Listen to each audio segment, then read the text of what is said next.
বাড়ির বারান্দায় উঠলো। তো বারান্দায় বাঁশের একটা খুঁটি ছিল, সেই খুঁটির মধ্যে পা লেগে একটু শব্দ হয়ে যায় এবং সেই যুবকের স্ত্রীর ঘুম ভেঙে যায়। তো ঘুম ভেঙে যাওয়ার পরে যুবকের স্ত্রী ঘুম থেকে উঠে বলতে লাগলো, কে ওখানে, কে আছেন?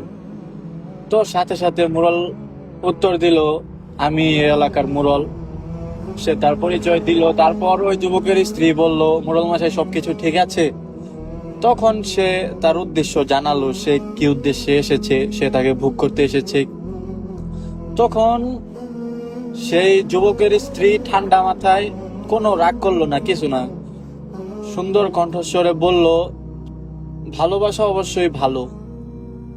আপনি যদি আমাকে পেতে চান তাহলে আপনাকে আমার একটা প্রশ্নের উত্তর দিতে হবে। যদি আপনি দিতে পারেন তাহলে আপনার মনের আশা পূরণ হবে। তো